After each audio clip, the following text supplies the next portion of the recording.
कहानी की शुरुआत समंदर से उठते एक भयानक तूफान से होती है, लेकिन इस बार आसमान से पानी नहीं बल्कि प्लास्टिक और कचरा बरस रहा होता है। उसी वक्त सड़क पर एक गाड़ी चल रही होती है जिसमें बारबरा और उसकी बेटी मौजूद है। यह अजीब और डरावना मंजर देखकर बारबरा अपने एक्स हस्बैंड बकले को फोन करती है। बकले फोन उठाते ही घबराकर कहता है, तुरंत वापस लौट आओ। लेकिन तभी रास्ते में ट्रैफिक जाम हो जाता है। हालात बिगड़ते देख बारबरा अपनी बेटी से कहती है कि वो पास की बिल्डिंग के अंदर भाग जाए। अचानक बाहर खड़े बकले की नजर पड़ती है कि उसकी बेटी के ऊपर एक भारी एंकर गिरने वाला है। बिना सोचे समझे वो दौड़ता है और आखिरी पल में अपनी बेटी को बचा लेता है। थोड़ी ही देर में बारबरा भी वहां पहुंच जाती है और इस अफरा तफरी के बीच पूरा परिवार फिर से एक हो जाता है। अथॉरिटीज के पास इस अजीब हालात को रोकने का कोई रास्ता नहीं था। लोग बस आसमान की तरफ देखते रह गए जो पूरी तरह प्लास्टिक से भरा हुआ था। समंदर से निकले कचरे के साथ एक नामुमकिन चीज भी सामने आई, टाइटैनिक। 114 साल बाद वो आखिरकार न्यूयॉर्क तक पहुंच चुकी थी। इन सब अजीब घटनाओं की शुरुआत तब हुई जब कुछ मछुआरे समंदर में मछली पकड़ने गए। जैसे ही उन्होंने जाल डाला, मछलियों के साथ एक अजीब समुद्री जीव भी उसमें फंस गया। इसके बाद हम बकले को देखते हैं जिसे समंदर में तेल लीक होने की खबर मिलती है। उसे ब्रिटिश फौज के साथ मिलकर सफाई मिशन पर जाना होता है। मिशन से पहले वो लंदन से होकर जाता है ताकि अपनी बेटी करबी को सुरक्षित उसकी माँ के पास छोड़ सके। बेटी और एक्स वाइफ को अलविदा कहकर वो सार्जेंट हेना के साथ एयरपोर्ट पहुंचता है और मिलिट्री प्लेन में बैठ जाता है। थोड़ी देर बाद वो एक सीक्रेट लोकेशन पर पहुंचता है जहां उस समुद्री जीव की डेड बॉडी रखी होती है। वहां बताया जाता है कि यह जीव समंदर के किनारे से करीब 3 मील दूर मिला था। मछुआरों ने जैसे ही उस मॉन्स्टर को जाल से निकलते देखा, घबराकर उसे गोली मार दी। बाद में उन्होंने उसके शरीर को इंटरनेट पर बेचने की कोशिश की, लेकिन सही वक्त पर कर्नल ने एक्शन लिया। पूरा मामला दबा दिया गया और वह बॉडी आर्मी के लिए खरीद ली गई। पियर्स बताता है कि ऐसे समुद्री जीवों का जिक्र बहुत पुरानी कहानियों में मिलता है। इन्हें होमो इक्वा कहा जाता था। जब साइंटिस्ट्स ने बॉडी की जांच की तो उन्हें उसके गले के नीचे एक मोती मिला, बिल्कुल वैसा ही जैसा पहले मिले एक और स्पेसिमेन में था। समंदर के नीचे रहने वाले इन जीवों से संपर्क करने के लिए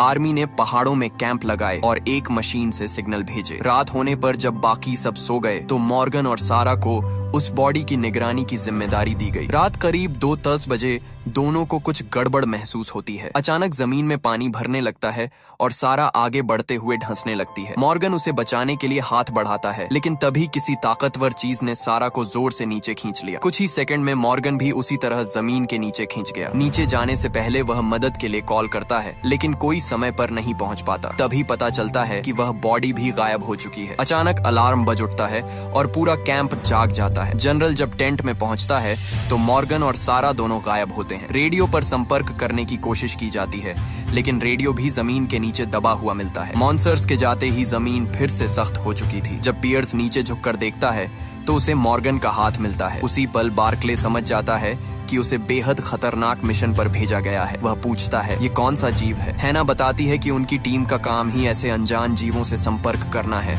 लेकिन होमो इक्वा कोई एलियन नहीं है। वे इंसानों से भी पहले धरती पर थे और हजारों सालों तक समंदर के नीचे छुपे रहे। अब वे फिर से जाग चुके हैं और इस प्लेनेट को वापस लेना चाहते हैं। उसी रात आर्मी एक होमो इक्वा को समंदर से बीच की तरफ आते हुए देखती है। जनरल अपने फौजियों को बंदूकें नीचे रखने को कहता है क्योंकि वह लड़ना नहीं, बात करना चाहता है। ट्रांसलेशन डिवाइस की मदद से पियर्स उस क्रिएचर से बात करता है और उसे मीटिंग के लिए बुलाता है। वह क्रिएचर गुस्से में होता है क्योंकि उसके एक आदमी को मछुआरों ने मार दिया था। पियर्स जवाब देता है कि उसने भी अपने 2 फौजी खो दिए हैं। आखिरकार दोनों के बीच एक पीस एग्रीमेंट होता है ताकि दोनों गुट एक दूसरे को मारना बंद करें। लेकिन जाते जाते वह फिशमैन कहता है कि उसके लोग छुपकर जीते जीते थक चुके हैं। उसी पल दुनिया भर में लोग पहली बार होमो इक्वा को खुलेआम देखते हैं। उनका साफ कहना होता है वे इंसानों से पहले इस धरती पर थे और यह दुनिया उनकी भी है। दोनों प्रजातियों की पहली ऑफिशियल मीटिंग लंदन में रखी जाती है। इसके लिए वाटरवे नाम का एक खास ब्रिज बनाया जाता है जो जमीन और पानी को जोड़ता है। सबके तैयार होते ही केट इंजीनियर्स को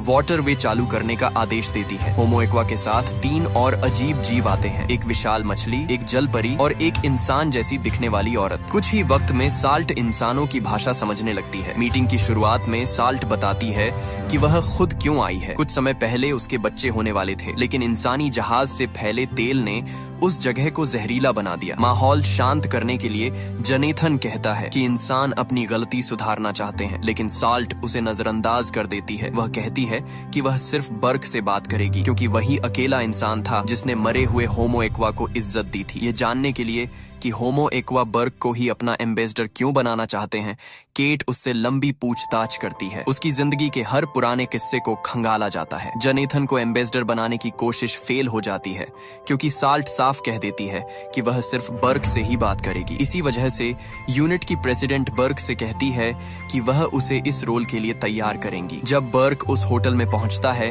जहां उसे कुछ दिन रुकना है तो वहां भारी सिक्योरिटी देखकर वह चौंक जाता है। उसके कमरे में उसकी बेटी और एक्स वाइफ पहले से मौजूद होती हैं। बारबरा को जब पता चलता है कि बर्ग को होमो एक्वा के साथ नेगोशिएशन के लिए चुना गया है तो वह हैरान रह जाती है। उधर केट लगातार यही सोच रही होती है कि अगर जरा सी भी चूक हुई तो लड़ाई छिड़ सकती है। तय समय पर बर्ग मीटिंग के लिए पहुंचता है। शुरुआती बातचीत के बाद साल्ट अचानक थेम्स नदी का एक गिलास पानी मांगती है। एजेंट्स तुरंत पानी लाने चले जाते हैं। जैसे ही पानी कमरे में आता है बर्ग वह गिलास उठाकर साल्ट को देने के लिए आगे बढ़ता है, लेकिन साल्ट कहती है यह पानी तुम्हारे लिए है। यह सुनते ही बर्ग सन्न रह जाता है। उसे समझ नहीं आता कि क्या करे। पानी पीने की बजाय वह स्क्रीन पर लिखी स्पीच पढ़ने लगता है। साल्ट उसे रोक देती है। वह कहती है कि उसे रटी रटाई बातें नहीं चाहिए। तब बर्ग स्क्रिप्ट छोड़ देता है और साफ बोलता है कि पानी और मिट्टी का गंदा होना इंसानों की गलती है। अपने लोगों की जिम्मेदारी लेते हुए वह मानता है कि इंसानों ने धरती को नुकसान पहुंचाया है, लेकिन अब वे उसे सुधारना चाहते हैं। बर्ग की सच्ची बात सुनकर साल्ट कहती है मुझे तुम पसंद आए। उसी रात होटल के कमरे में बर्ग अपनी बेटी को जागते हुए देखता है। वह समझ जाता है कि उसे नींद नहीं आ रही और वह परेशान है। असल में उसे अपने पापा की चिंता हो रही थी। बर्ग उससे कहता है कि वह उसे कल घर भिजवा देगा ताकि वह इस सब से दूर रहे, लेकिन कभी जवाब देती है मैं अपने पापा के पास ही रहना चाहती हूँ। अगली सुबह तीसरी मीटिंग में बर्ग बताता है कि दुनिया के सभी देशों के लीडर्स, क्लाइमेट साइंटिस्ट और बड़ी कंपनियां मिलकर समंदर को साफ करने का प्लान बना रहे हैं। डाटा के हिसाब से साल 2065 तक पोल्यूशन 50% कम किया जा सकता है। यह सुनते ही साल्ट भड़क जाती है। वह कहती है कि सिर्फ आधा पोल्यूशन कम करने में 40 साल लगना मंजूर नहीं है। हर दिन उसके लोग इंसानों की लापरवाही की वजह से मर रहे हैं। अब वे ठीक से देख और सुन भी नहीं पा रहे। बर्ग समझ जाता है कि साल्ट बिल्कुल सही कह रही है। उसके पास माफी मांगने के अलावा कोई रास्ता नहीं बचता। वह कहता है कि अगर दोनों प्रजातियां मिलकर काम करें तो शायद यह काम जल्दी हो जाए। साल्ट जवाब देती है कि अगर होमो एक्वा मदद करेगा तो बदलाव बहुत तेजी से आएगा। उसी पल एक भयानक तूफान शुरू हो जाता है। एक साथ कई देशों में समंदर का रूप बदल जाता है। इंसानों ने सालों में जितना कचरा समुद्र में फेंका था वह सब वापस जमीन पर आने लगता है। प्लास्टिक और गंदगी आसमान से गिरने लगती है। कहानी फिर वहीं पहुंच जाती है जहां से सब शुरू हुआ था। इतना नुकसान होने के बाद भी बर्ग समुद्र के लोगों से बातचीत जारी रखता है क्योंकि इंसान जानते थे कि यह लड़ाई वे जीत नहीं सकते। राहत की बात यह थी कि साल्ट अब भी बात करने को तैयार थी, लेकिन उसने साफ कहा शांति तभी होगी जब इंसान उसकी 3 शर्तें मानेंगे। साल्ट पहली शर्त बताती है समंदर में अब एक बूंद भी पोल्यूशन नहीं जाना चाहिए और इंसानों को अपने जहाज चलाना बंद करने होंगे। दूसरी शर्त और भी सख्त होती है। जमीन और समंदर के बीच साफ बॉर्डर बनाए जाएंगे। इंसान समंदर में नहीं जाएंगे क्योंकि वे जमीन पर रहने के लिए बने हैं। यह सुनते ही कमेटी के मेंबर्स भड़क जाते हैं। ऐसा हुआ तो अलग अलग कॉन्टिनेंट्स के लोग एक दूसरे से कट जाएंगे। माहौल बिगड़ता देख साल्ट अपनी आवाज बदलती है और इंसान का रूप ले लेती है। उसका असर होते ही कमरा शांत हो जाता है। लोग सीटों पर लौटते हैं और साल्ट फिर अपने असली रूप में आ जाती है। अब वह तीसरी शर्त बताती है शांति के लिए अगली मीटिंग समुद्र के अंदर होगी। वह कुछ कोऑर्डिनेट्स देती है और कहती है कि बर्ग को वहां खुद आना होगा। सिर्फ समंदर तक नहीं, उसे 5 मील नीचे डाइव करना पड़ेगा ताकि वह होमो एक्वा के घर में उनसे मिल सके। यही सब समझ जाते हैं कि अगली चुनौती कितनी खतरनाक है, क्योंकि 5 मील नीचे समंदर का प्रेशर इंसान के लिए जानलेवा होता है। आज तक कोई भी सबमरीन 5 मील नीचे तक जाने के लिए बनी ही नहीं थी। फिर भी बर्ग, जनरल पियर्स और उसकी टीम वेसल में सवार हो जाते हैं। हैच को बोल्ट से पूरी तरह बंद कर दिया जाता है। लॉन्च के बाद मीटिंग पॉइंट तक पहुंचने में करीब 2.5 घंटे लगते हैं। सफर के दौरान छाहों लोग आपस में बात करने लगते हैं। अगर जिंदा लौटे तो घर जाकर क्या करेंगे। बर्ग देखता है कि टैड बहुत घबराया हुआ है तो वह उसे शांत करने की कोशिश करता है। दूसरों को हौसला देते हुए बर्ग खुद को भी संभाल रहा होता है। अचानक सबमरीन रुक जाती है। पियर्स ऊपर संपर्क करने की कोशिश करता है लेकिन कोई जवाब नहीं मिलता। कुछ ही देर में सबको लगता है कि सबमरीन बहुत तेजी से मूव कर रही है, जबकि सतह से उनका संपर्क पूरी तरह टूट चुका होता है। प्रेशर चेक करते हुए मिन हैरान हो जाता है। बाहर का प्रेशर बिल्कुल जमीन जैसा था, जो नामुमकिन लग रहा था क्योंकि वे 5 मील नीचे थे। तभी जोर का झटका लगता है और सारी लाइटें बंद हो जाती हैं। सभी तुरंत ऑक्सीजन मास्क पहन लेते हैं। जब हैच खुलता है तो सब चौंक जाते हैं। सबमरीन के अंदर पानी नहीं होता। वे बाहर निकलते हैं और देखते हैं कि वे समंदर के नीचे एक विशाल गुफा में खड़े हैं। वहाँ का तापमान करीब 21 डिग्री होता है और हवा में भरपूर ऑक्सीजन मौजूद होती है। इस अजीब जगह को देखकर टीम अभी संभली भी नहीं थी कि साल्ट सामने आ जाती है। वह बताती है कि इतनी गहराई तक पहुंचने वाले वे पहले इंसान हैं। यह पूरा माहौल खास तौर पर इंसानों के लिए बनाया गया है, इसलिए वे अपने ऑक्सीजन मास्क हटा सकते हैं। साल्ट उन्हें मीटिंग रूम में ले जाती है, जहां उसकी प्रजाति के लोग जमीन और समंदर के भविष्य पर फैसला करने के लिए जमा होते हैं। उसी रात केट को एक कॉल आता है। उसे पता चलता है कि कई देशों के डिप्लोमेट्स आपस में कोडेड बातें कर रहे हैं। कॉल के दौरान ही केट पर स्नाइपर हमला करता है, लेकिन उसका बॉयफ्रेंड उसे बचाते हुए अपनी जान दे देता है। उधर टैड, जो अकेला डिप्लोमेट था जिसने मास्क नहीं उतारा, साल्ट को एक गिफ्ट देता है। बर्क को शक होता है कि वह ग्लोब सिर्फ दिखावा है। वह तुरंत आगे बढ़ता है, लेकिन तभी जोरदार धमाका हो जाता है। ब्लास्ट में कई होमो एक्वा मारे जाते हैं और बर्क की पूरी टीम खत्म हो जाती है। सिर्फ बर्क बचता है क्योंकि साल्ट उसे बचा लेती है। उधर शेरले को मिशन पर गए डिप्लोमेट्स की मौत की खबर मिलती है और वह तुरंत मीडिया को जानकारी दे देती है। जल्द ही दुनिया को एक वीडियो दिखाई जाती है जिसमें लगता है कि साल्ट ने जानबूझकर बर्क और उसकी टीम को मारा है। संदेश साफ होता है, जो भी इंसान समंदर में जाएगा उसका यही अंजाम होगा। लेकिन सच्चाई कुछ और ही होती है। वह वीडियो नकली था। सरकार ने जानबूझकर दोनों प्रजातियों के बीच नफरत फैलाने के लिए यह सब किया था। तेजी से सतह की तरफ तैरते हुए साल्ट देखती है कि बर्क को बचाने के लिए हेलीकॉप्टर भेजा गया है। जमीन पर पहुंचते ही बर्क साफ बताता है कि ब्लास्ट का रीजन डेड था। केट उसकी बात मान लेती है, लेकिन कहती है कि साल्ट से पूछताछ जरूरी है। फिलहाल साल्ट को हिरासत में ले लिया जाता है। केट तुरंत यह पता लगाने में लग जाती है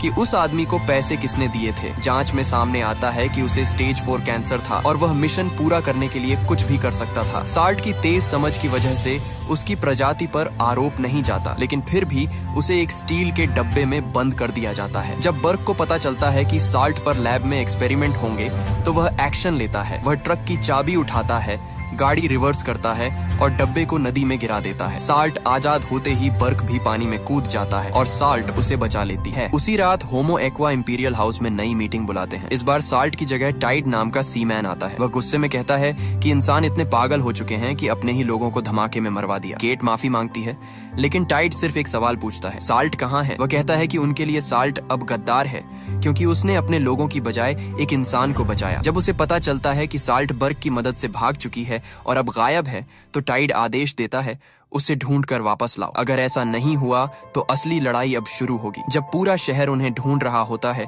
तब साल्ट और बर्क एक गुमनाम वेयरहाउस में छुपे होते हैं। आजादी मिलने की खुशी में साल्ट हल्का सा मुस्कुराती है। बर्क से बात करते हुए वह पूछती है कि उसने अपनी जान जोखिम में क्यों डाली। उसी पल दोनों एक दूसरे को चूम लेते हैं। सच्चाई यह थी कि वे एक दूसरे से प्यार करने लगे थे, लेकिन बर्क अब भी परेशान था। वह कहता है कि साल्ट को वापस समंदर चले जाना चाहिए। साल्ट जानती थी कि अगर वह लौटी तो उसकी ही प्रजाति उसे गद्दार कहकर मार देगी। ये सुनकर बर्क फैसला करता है कि उन्हें शहर छोड़ना होगा। वह अपनी पार्टनर की मदद से एक लड़के का मोबाइल चुराता है और बारबरा यानी अपनी एक्स वाइफ को कॉल करता है। उसे लगता है कि शायद वही उनकी मदद कर सके, लेकिन बारबरा कॉल को गवर्नमेंट एजेंट्स के साथ शेयर कर देती है और बर्क को पकड़वाने के लिए मिलने की जगह तय करती है। जब बर्क देखता है कि बारबरा गाड़ी पैक कर रही है, तो वह साल्ट के साथ ब्रिज की तरफ भागता है। वहां दोनों को घेर लिया जाता है। तभी केट की टीम का एक आदमी बताता है कि वह वीडियो नकली है, जिसमें साल्ट को इंसानों के खिलाफ दिखाया गया था। सच्चाई सामने आते ही केट अपने फौजियों को पीछे हटने का आदेश दे देती है, लेकिन जनरल गन्सबर्ग जिद पर अड़ जाता है। वह कहता है कि उस औरत को रोका ही जाएगा। जैसे ही केट को समझ आता है कि जनरल जरूरत पड़ने पर साल्ट को मार भी सकता है,